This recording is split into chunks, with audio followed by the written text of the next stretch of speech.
Good afternoon, everyone. Thank you for joining us today. My name is Manal Ayesh from Access, and today we're going to be talking about anxiety in the new generations. We're going to talk about the triggers and how to help and intervene. So, what are we going to cover in the presentation today? We're going to talk about anxiety. So, what is anxiety? What are the triggers, the signs of anxiety, intervention, and how to support your child with their anxiety? Also, we're going to talk about understanding the link between stress, anxiety, and mental health. Also, we're going to talk about how to reduce anxiety in the new generation and what are the strategies to manage anxiety. And also, what are our roles as parents? So first, let's start with what is anxiety? So anxiety is a normal response to stress. It's normal to have anxiety. It's a feeling. This is what I usually tell the students and I tell the kids. Um, It's a feeling of fear and uneasiness. It might cause the person to sweat. These are like physical symptoms. Feel restless and tense. Also, they can have rapid heartbeat. It can be a normal reaction to stress. For example, if the person might feel anxious when they have an exam, or before they take a test, or before making an important decision. So us as adults or our children, we can both experience anxiety. And again, it's a normal feeling. But if we don't take care of it, it can become more serious.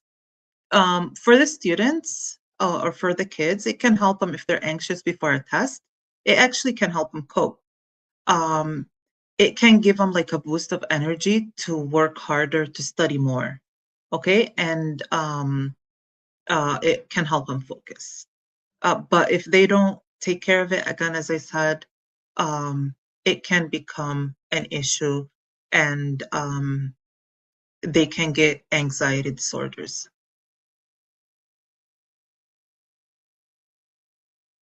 So, what are anxiety disorders and types? Anxiety disorders are conditions in which you have anxiety that does not go away, and it even gets worse over time. And that's when our kids and adults will need, um, uh, they need to seek for more help, for professional help. Okay. Um, Anxiety disorder types, there's generalized anxiety disorder, there's panic disorders, and there's phobia. Why is anxiety on the rise in the new generation? We do see a lot of the students, a lot of the kids, a lot of children have anxiety, even as I said, us as adults. Why is that? Because, of course, we always blame technology and social media, which is there's a lot of good things out in on social media, and we can benefit from technology as well. But unfortunately, the misuse of social media and technology can um, cause anxiety and can make our stress and anxiety become worse. Okay, so constant exposure to curated lives and comparisons.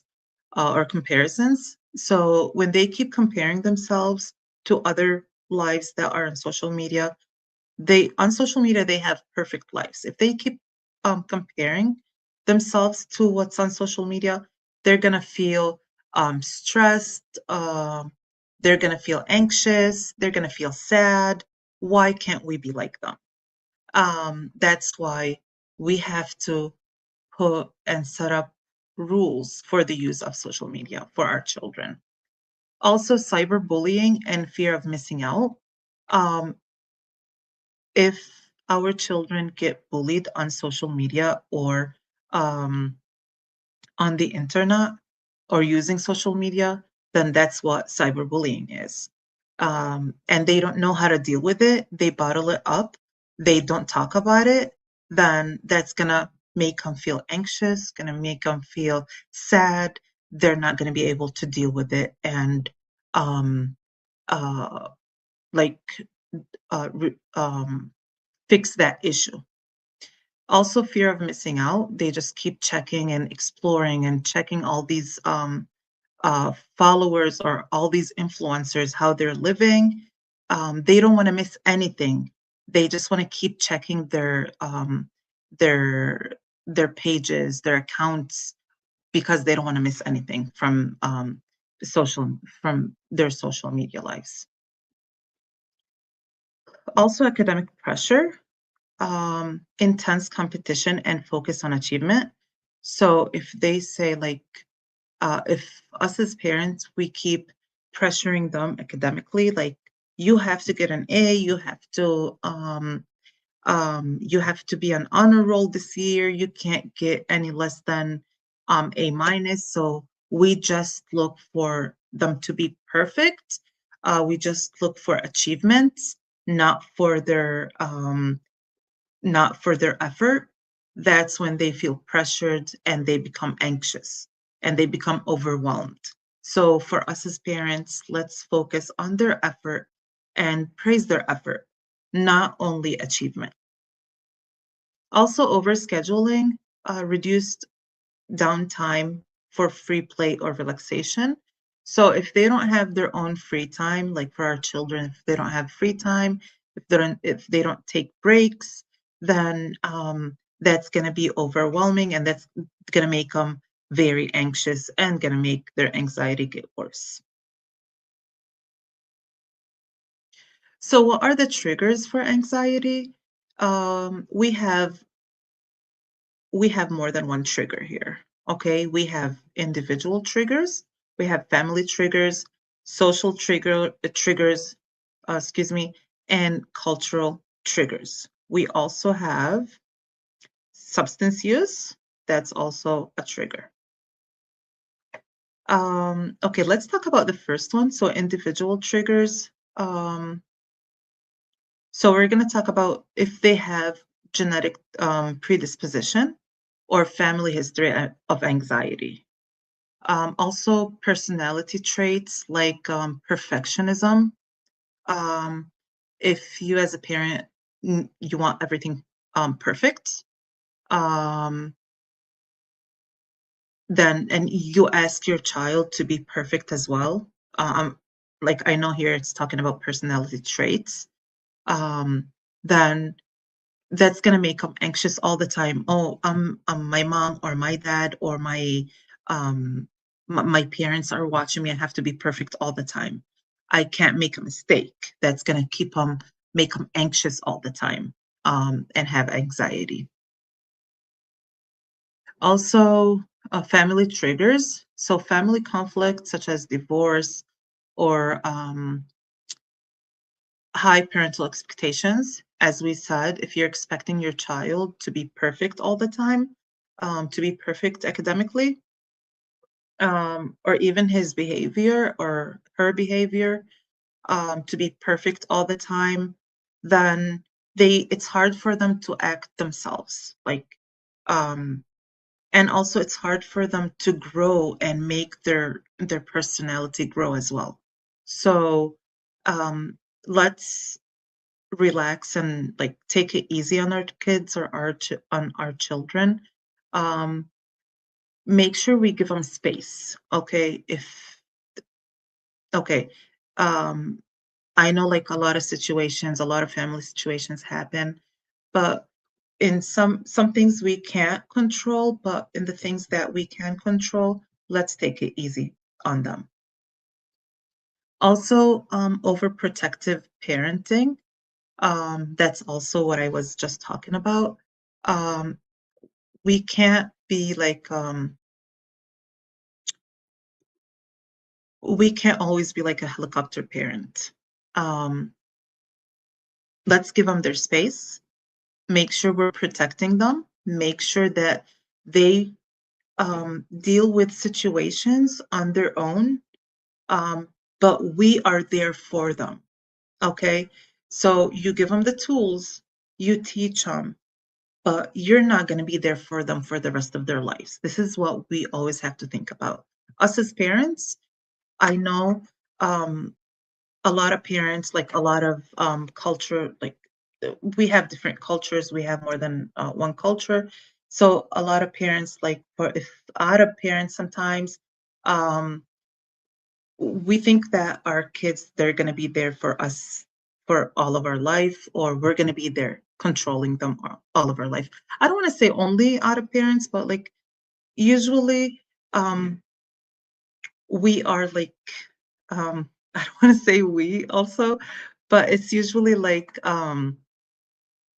we think like, I know family is very important for everybody, but for us, like it can be like they can finish high school, they can finish college, and they're still living with their parents, which is, I don't see this as wrong. It's up to the parents and it's up to the family. But we can't be overprotecting and overprotecting parents. Okay, you give them the tool, you teach them, you give them the I say like a ruler. Okay, a measuring tape, for example. This is you. This is your life. We gave you the tools. Then go ahead, proceed in your life. Okay, we can't be overprotecting them because that's going to make them more anxious. Also, social triggers, um, such as bullying, peer pressure, and social rejection. I know how bullying can be so hard for a lot of students, a lot of kids, and it can always when they go, for example, if they go back to the same place that they were bullied in, they're gonna have the same feeling. They're gonna become anxious. They're gonna become stressed out. Also peer pressure. We have to teach them that you can only get, if there's a peer pressure, there's a positive peer pressure, there's a negative peer pressure. You never allow anyone to pressure you in a way that doesn't make, like, that if anyone make you feel uncomfortable, you can tell them that this is making me uncomfortable. Don't let anyone pressure you. Okay? There's a good peer pressure. There's a positive peer pressure. That's fine. But the negative peer pressure, stay away from it. Surround your kids, surround your children with friends and friend groups that are positive, that are good for them, that are gonna pressure them in a positive way. Also, difficulty navigating friendships. A lot of students or a lot of kids, they don't know how to build friendships. They don't know how to deal with friends. They just want to feel accepted. They will go with anyone um, that will tell them, "Okay, come and be my friend," or "Do you want to be my friend? You have to do this or that, or you have to go bully someone, or you have to go make do something." That's also kind of pressure. Okay, make sure you work with your child on helping him choose a good friend. Okay, if they're struggling to make friendship or they're struggling to make friends, talk to the teacher, talk to the counselor, talk to the principal. Okay, my son or my daughter, they're struggling, they can't find or make or build a friendship. How can we help him or help her? And I'm sure they're gonna find you the help that you need. Also, cultural triggers, exposure to unsettling news, the news that we keep hearing most of the time, especially now, what's going on in the country or what's going on out of the country, that's also causing a lot of stress, a lot of anxiety. We can't like hide or stay in a place without like hearing all these news and all these things that's going up or going on. Um, these are also triggers for anxiety. Unrealistic society norms around beauty, success, or wealth. So this is also they're comparing themselves if they see something on social media or they see something around. They just want to be like the picture, for example, the filters that they have on social media. They'll say, why does her skin look so perfect? Why does her face look so perfect? Why does his face look so perfect? Or their picture looks so perfect. Why do I have acne and they don't have acne? That's going to make them stressed out as well.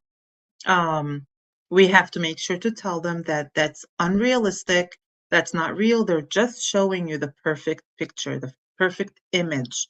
They're not showing you the bad side of their lives. Because if they're showing you the bad side of their lives, then you're not going to be following them.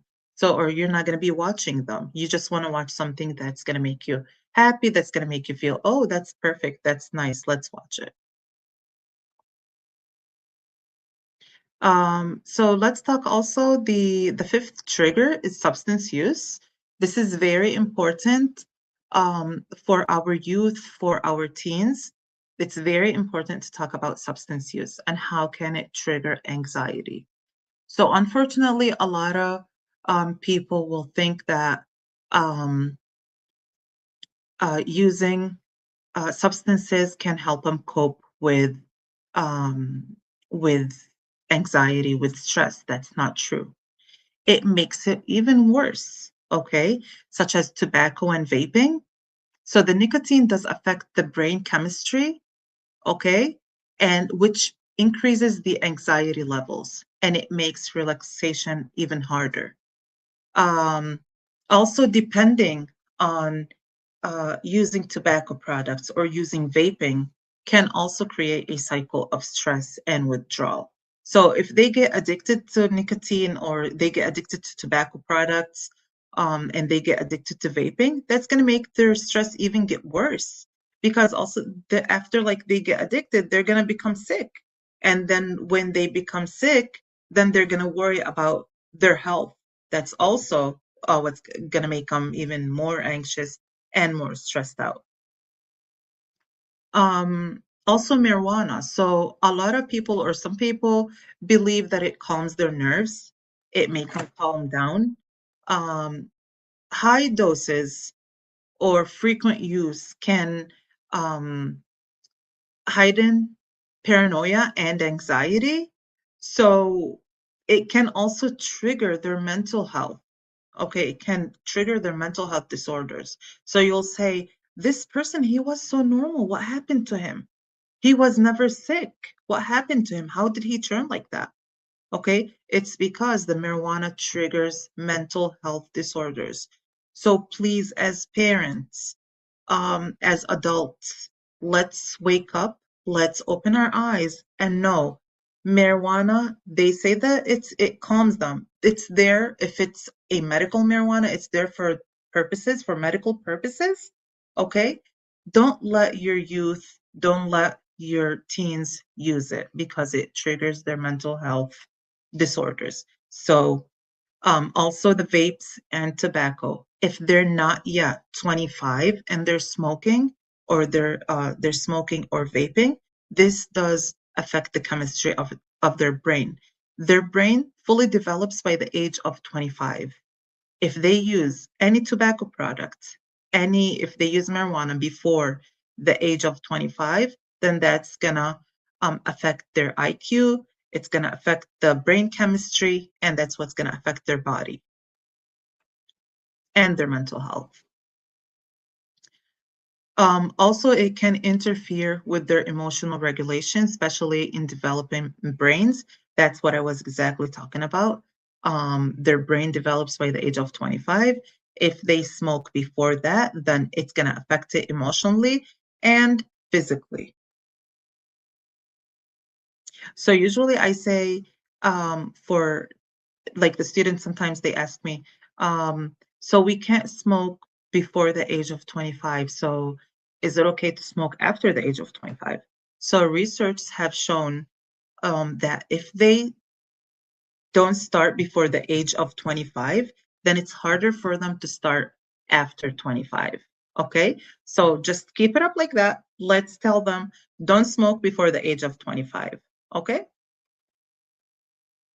Okay, signs of anxiety in children and teens. There are emotional symptoms, behavioral symptoms, physical symptoms. So, emotional symptoms, excessive worry, fears, or sadness, also feeling overwhelmed or unable to cope. Okay, so these are the signs that you have to watch in your children and your teens.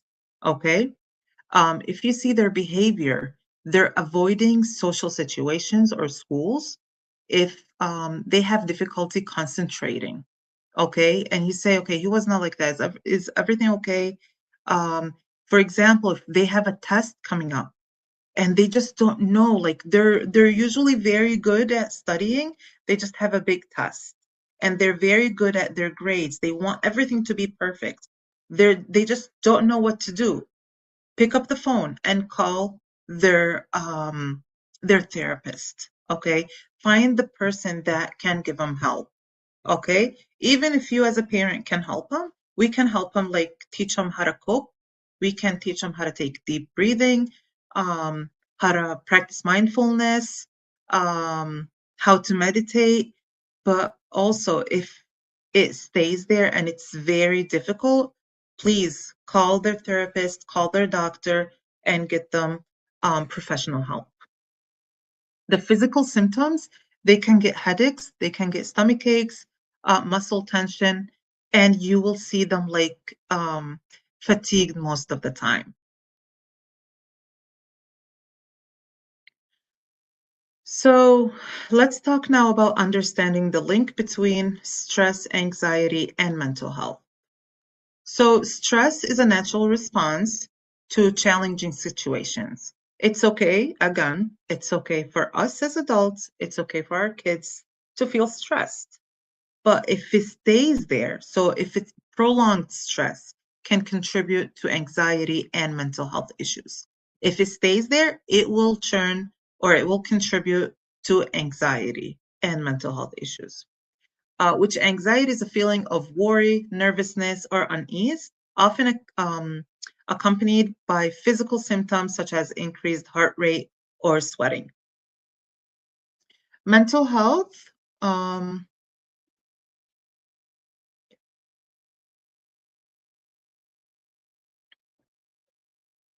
so mental health encompasses our emotional, psychological, and social well-being. It's essential to prioritize mental health alongside physical health. So we think we have to go for a walk, or we have to go for a walk. We have to, you think we have to just go to the gym and work, move our bodies and practice on or focus on our physical health.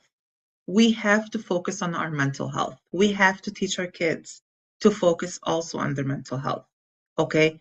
Take breaks. If you're stressed out, if you have tests, if it's testing season, if it's like for now, for example, it is testing. The kids are or students have testing in school. Don't get anxious. Don't get stressed out. It's okay. We'll give you the tool. You can, or we'll give you the techniques. You can go meditate, for example. You can take a deep breathing, take a deep breath. Okay. If you feel anxious before the test or stressed out, here, take this. It takes you less than a minute. Okay? Practice deep breathing. Okay? Square breathing. Put on YouTube, put square breathing. Okay? Put deep breathing. It will help them. Just teach them how to take a deep breath from their nose and then let it out from their mouth. Strategies to manage anxiety. So we have to focus on reducing stress. We have to set boundaries and we have to practice self-care. How to reduce stress? You need to identify and manage stressors. Okay, what stress you out? Okay, we know that it's testing season. Okay, let's talk about this. Let's learn the relaxation techniques. Okay, um, set boundaries. So you need to create a clear boundaries around technology. Okay, so social media or technology, you have to put or set up limits to watching on social media, to watching TV, for example, playing video games, for example. All these can trigger anxiety, and if you don't set boundaries for that, you have to you have to also limit the exposure to negative content. Okay, if you know that um, like some news are stressing people out or making stress in your home, this specific news is making your family stressed out, then don't put it for them. Okay, don't listen to it in front of them, or tell them, okay, let's not focus on that topic. Let's know our rights, for example. Let's know what we have to do when this news comes up, or when we are, for example, walking in the street and it happens. What can we do? Okay, you have to talk about it and prioritize offline activities. Also, practice self-care. You and your family need to engage in activities that bring joy and with nourish the body with healthy foods, and prioritize adequate sleep. So focus on sleeping as well. Your children need sleeping to grow. Um, it's very important. What I say most of the time is your children need to be sleeping before 11 o'clock. So between 11 and 2, our kids need to be in deep sleep for them to grow healthier. Okay, because the growth hormone it increases in the body between 11 to 2, so they have to be in deep sleep. Okay, so make sure you guys focus on deep sleeping for the kids, or um, make sure that they have better, um, better sleeping, or adequate sleep. Intervention and how parents can help. Let's see how can us as parents help our kids. So we can encourage open communication. That's very important. Like, ask your kids, how was your school today? How was your test today? How's testing going? Okay. Um, if they tell you, yeah, it was good, but I'm not going to get a perfect grade, you tell them, did you try your best? They will say, yes, we did. That's all needed. Okay. That's all you need to do. Okay. You need to focus on their effort. Okay. As long as you tried your best, let's see the result. Okay, don't like don't focus on making um making them perfect. Okay, you tell them, as long as you tried your best, that's all we need from you. Okay, um whatever the result that comes up, that's it. You did your part. Now the teacher has to do the other part. Also, create a safe space to talk about feelings without judgment, and avoid dismissing or minimizing their concerns. If they tell you that there's something concerning them, then you have to listen to that. Active listening is very crucial for our kids, for us as parents. We have to like just sit without judging, okay? Just listen to them without judging. um, Listen to them, how they're feeling, what's going on, if their friendship is not going okay, if someone is bothering them, if someone is bullying them. You have to have listening ears as parents. That will make them feel better. Also, we have to teach them coping skills. This is very important. When we teach them deep breathing, we teach them mindfulness, relaxation techniques.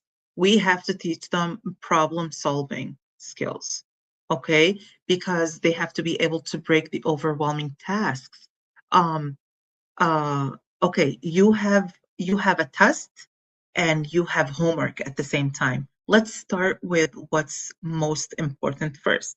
So what's more important for you? Okay, we have to focus on our test. You didn't have time for the homework. You can tell your teacher tomorrow that um, you had a test that you had to study for, and you didn't have enough time to finish your homework. Okay, that's an option. The second option is, or that can be the second option.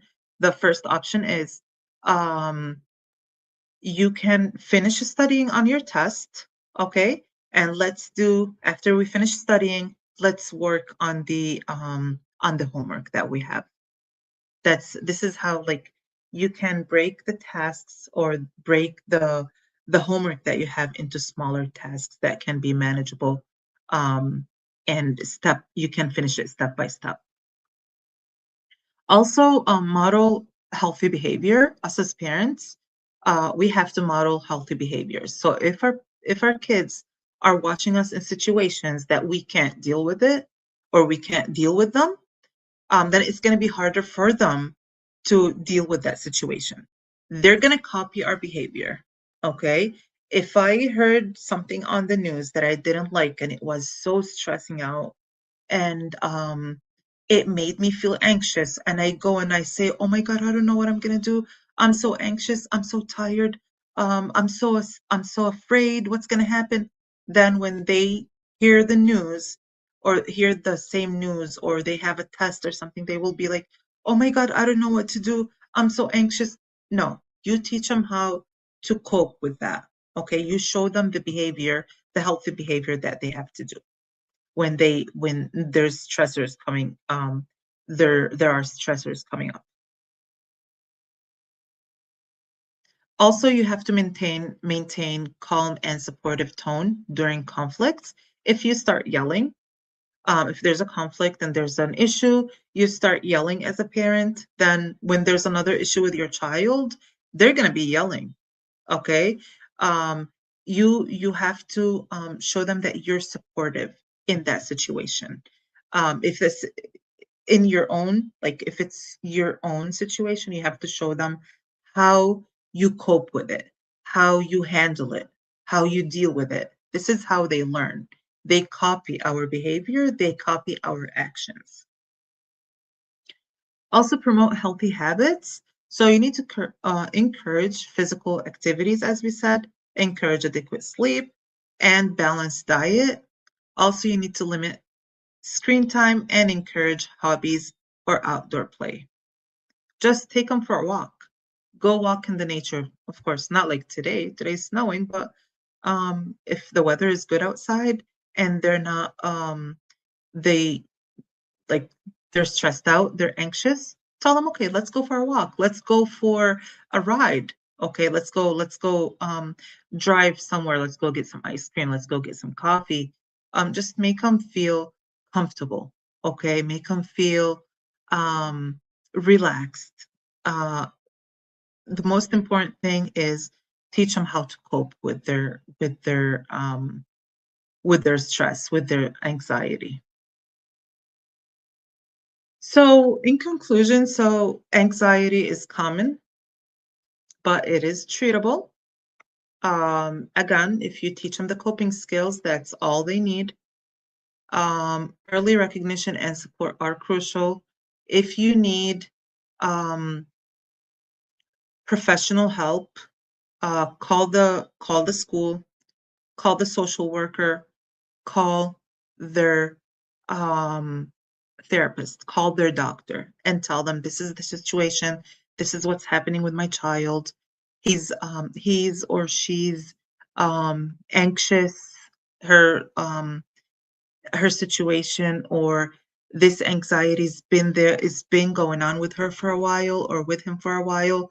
How can I proceed? How can I find um, more professional help? And then the doctor will tell you or recommend you where to go or where to take your child. Again, do not forget that you as a parent, you play a key role in creating supportive environment. So make sure that you take the strategies or the tips that we gave you today, and then use them with your parenting skills. Here are the resources that we have for today for you guys. And thank you so much, and you guys have a great weekend. HES Academies have been serving the Detroit metro area for over 23 years, promoting academic excellence, leadership, and cultural diversity, ranking as some of the top schools in the state of Michigan. Our pre-K through 12th grade students enjoy tuition-free, state-accredited education by STEM certified and highly qualified staff with no geographical restrictions. and with advanced placement, college dual enrollment, scholarship, and Arabic language programs. Noor International Academy in Sterling Heights at niapsa.org, Star International Academy in Dearborn Heights and in Canton at starpsa.org, Universal Academy in Detroit at universalpsa.org, and Universal Learning Academy in Westland at ulapsa.org. Join HES Academies today and enjoy a free Chromebook for every enrolled student.